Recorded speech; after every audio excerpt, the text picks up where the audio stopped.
ಯಾರೆಲ್ಲ sub inspector ಹುದ್ದೆಗಳಿಗೆ ಅಂದರೆ ನೋಟಿಫಿಕೇಶನ್ ಆಗುತ್ತೆ ಅಂತ ಹೇಳ್ಬಿಟ್ಟು ತುಂಬ ಕಷ್ಟಪಟ್ಟು ಓದ್ತಾ ಇದ್ರ.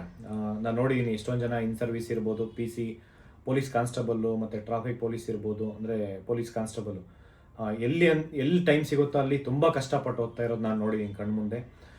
ಮೇ ಬಿ ಅವರಷ್ಟು ಶ್ರಮ ಬೇರೆ ರೆಗ್ಯುಲರ್ ಓದೋರು ಅಷ್ಟು ಶ್ರಮ ಪಡ್ತಾ ಇಲ್ಲ, ಅಷ್ಟು ಕಷ್ಟಪಡ್ತಾ ಇಲ್ಲ. ಇನ್ ಸರ್ವಿಸಲ್ಲಿ ಇರ್ಬೋದು ಪೊಲೀಸ್ ಕಾನ್ಸ್ಟೇಬಲ್ಲು. ಅದೇ ರೀತಿ ಪೊಲೀಸ್ ಆಗಬೇಕು ಅಂತ ಹೇಳ್ಬಿಟ್ಟು ಧಾರವಾಡ, ಬೆಂಗಳೂರು, ಬಿಜಾಪುರ, ಕಲಬುರಗಿ ಎಲ್ಲ ಡಿಸ್ಟಿಕಲ್ಲೂ, ಮೈಸೂರು ತುಂಬ ಕಷ್ಟಪಟ್ಟು ಸುಮಾರು 5-6 ವರ್ಷದಿಂದ ಯಾವುದೂ ನೋಟಿಫಿಕೇಷನ್ಸ್ ಇರಲಿಲ್ಲ. ಸಬ್ ಇನ್ಸ್ಪೆಕ್ಟರ್ ಪೋಸ್ಟ್ ಆಗುತ್ತೆ ಅಂತಲೇ ಎಷ್ಟೋ ಜನ ನಿರೀಕ್ಷೆಯಲ್ಲಿ ಇದ್ರಿ. ಬಟ್ 600 ಪೋಸ್ಟ್ ಆಗಲ್ಲ ಅಂತ ಹೇಳ್ಬಿಟ್ಟು ನಾವು ಯಾವಾಗ ಡಿಪಾರ್ಟ್ಮೆಂಟಿಗೆ ಹೋಗಿ ಭೇಟಿ ಮಾಡಿದೆ ಅವಾಗ ಒಂದು ಪೋಸ್ಟನ್ನು ಮಾಡಲ್ಲ, ಈ ವರ್ಷ ನೋಟಿಫಿಕೇಷನ್ನೇ ಮಾಡಲ್ಲ ಅಂತ ಹೇಳ್ತಿದ್ರು. ನಾವು ಕಂಟಿನ್ಯೂಸ್ ಆಗಿ ಒಂದು ಪ್ರೆಸರ್ ಹಾಕಿದ್ದಾದ್ಮೇಲೆ ಅಪ್ ಟು 150 ತನಕ ಪೋಸ್ಟ್ ನಾವು ರೆಕ್ರೂಟ್ಮೆಂಟ್ ಮಾಡ್ತೀವಿ ಅಂತ ಹೇಳಿದಾಗ ಬರೀ ಅಷ್ಟು ಸಾಲಲ್ಲ ಅಂತ ಕೇಳ್ಕೊಂಡಾಗ ಪ್ರತಿಯೊಬ್ಬರು ಮಿನಿಸ್ಟ್ರು ಮತ್ತು DIG ಸರ್ ಇರ್ಬೋದು, ADGP ಸರ್ ಇರ್ಬೋದು, ಮತ್ತು DGIGP ಸರ್ ಸಲೀಂ ಸರ್ ಹತ್ರನೂ ಕೇಳಿದಾಗ ಇವತ್ತು ಕೂಡ ಲೆಟ್ರ್ ಬರೆದಿದ್ದಾರೆ. ಇದಕ್ಕೆಲ್ಲ ಮೂಲ ಕಾರಣ ಅಂತಂದರೆ ಸ್ಟೂಡೆಂಟ್ಸ್ ನಿಮ್ಮ ಒತ್ತಡದಿಂದ ನೀವೆಲ್ಲ ಕೇಳ್ಕೊಂಡಿದ್ರಿಂದ.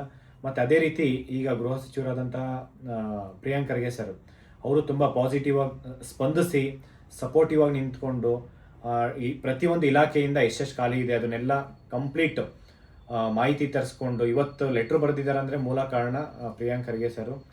ಅವ್ರಿಗೆ ಹೋಗಿ ನಾವು ಕಂಟಿನ್ಯೂಸ್ ಆಗಿ ಡೈಲಿ ನಾವು PSI ನೋಟಿಫಿಕೇಷನ್ ನೋಟಿಫಿಕೇಷನ್ ಆಗಬೇಕು ಅಂತ ಹೇಳ್ಬಿಟ್ಟು ಪ್ರೆಸರ್ ಹಾಕಿದ್ವಿ. ಆ ನಿಟ್ಟಿನಲ್ಲಿ ಇವತ್ತು ಎಲ್ಲ ಡಿಸ್ಟಿಕ್ SP ಅವ್ರಿಗಿರ್ಬೋದು, ಕಮಿಷನರ್ ಆಗಿರ್ಬೋದು ಇವತ್ತು ಲೆಟ್ರ್ ಬರೆದು ಎಷ್ಟೆಷ್ಟು ಖಾಲಿ ಹುದ್ದೆ ಇದೆ ಅದನ್ನು ತರಿಸ್ಕೊತಾ ಇದ್ದಾರೆ. ನಾವು ಮನವಿ ಮಾಡ್ಕೊತೀವಿ, ಕನಿಷ್ಠ ಅಂತಂದ್ರೂ 600 ವೇಕೆನ್ಸಿ ಫಿಲ್ ಮಾಡಬೇಕು, 600 ವೇಕೆನ್ಸಿ ಫಿಲ್ ಮಾಡಬೇಕು ಅಂತ ಹೇಳ್ಬಿಟ್ಟು ಈ ಮುಖಾಂತರ ಕೇಳ್ಕೊತೀವಿ. ನಾವು ಲೆಟ್ರಲ್ಲೂ ಅಷ್ಟೇ ಕಂಟಿನ್ಯೂಸ್ ಆಗಿ ಎಫರ್ಟ್ಸ್ ಆಗ್ತಾಯಿದ್ವಿ. ಅಷ್ಟು ಹುದ್ದೆಗಳನ್ನು ಯಾಕೆ ಅಂತಂದರೆ 2022-23 300 ಅಂದರೆ 300 ವೇಕೆನ್ಸಿ FDಯಿಂದ ಅಪ್ರೂವಲ್ ಆಗಿತ್ತು. ಮತ್ತು 2023-24 300 ವೇಕೆನ್ಸಿ FDಯಿಂದ ಅಪ್ರೂವಲ್ ಆಗಿತ್ತು. ನಾವು ಕೇಳ್ತಾ ಇರೋದು 3 ಇಯರ್ಸ್ ಬ್ಯಾಕ್ ಏನು ಫೈನಾನ್ಷಿಯಲ್ ಡಿಪಾರ್ಟ್ಮೆಂಟಿಂದ ಅಪ್ರೂವಲ್ ಆಗಿದೆ ಆ ಹುದ್ದೆಗಳನ್ನು ಇವತ್ತು ಭರ್ತಿ ಮಾಡಿ ಅಂತ ಕೇಳ್ತಾ ಇರೋದು. ಅದಕ್ಕೆ ಸಪೋರ್ಟಿವ್ ಆಗಿ ನಿಂತ್ಕೊಂಡು ಇಡೀ ಎಂಟೈರ್ ಡಿಪಾರ್ಟ್ಮೆಂಟು ಇವತ್ತು ನೋಟಿಫಿಕೇಷನ್ 600 ವೇಕೆನ್ಸಿ ಮಾಡ್ತಾರೆ ಅಂತೇಳಿ ಒಂದು ನಿರೀಕ್ಷೆ ಇದೆ. ಆ ಒಂದು ನಂಬಿಕೆ ಮೇಲೆ ಇವತ್ತು ಸ್ಟೂಡೆಂಟ್ಸ್ ಓದ್ತಾ ಇದ್ದಾರೆ. ಅಷ್ಟು ಮಾಡಲೇಬೇಕು ಅಂತ ಹೇಳ್ಬಿಟ್ಟು ನಾವು ಮನವಿ ಮಾಡ್ಕೊತಾ ಇದ್ವಿ.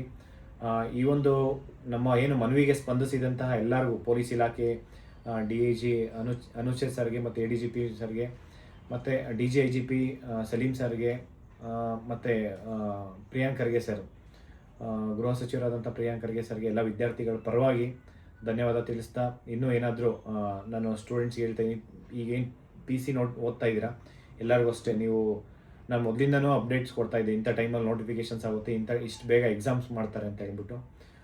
ನೀವು ತುಂಬ ಸಿನ್ಸಿಯರಾಗಿ ಸ್ವಲ್ಪ ಸೀರಿಯಸ್ಸಾಗಿ ಓದೋಕ್ಕೆ ಪ್ರಯತ್ನ ಮಾಡಿ. ಪ್ರತಿ 1 ನಿಮಿಷನೂ ಇಂಪಾರ್ಟೆಂಟ್ ಆಗುತ್ತೆ. ಯಾಕೆಂದರೆ ಸುಮಾರು 5-6 ವರ್ಷದಿಂದ ಯಾವುದು ನೋಟಿಫಿಕೇಷನ್ ಆಗ್ದಿರಾ ಕಷ್ಟಪಟ್ಟು ಏನು ಓದ್ತಿದ್ದೀರಾ ಅದನ್ನು ಇವಾಗ ಯುಟಿಲೈಸ್ ಮಾಡ್ಕೊಳ್ಳಿ ಅಂತ ಹೇಳ್ಬಿಟ್ಟು ಮನವಿ ಮಾಡ್ಕೊತೀನಿ. ಎಲ್ಲರೂ ಒಳ್ಳೆಯದಾಗಲಿ. Thank you so much. ನಮಸ್ಕಾರ.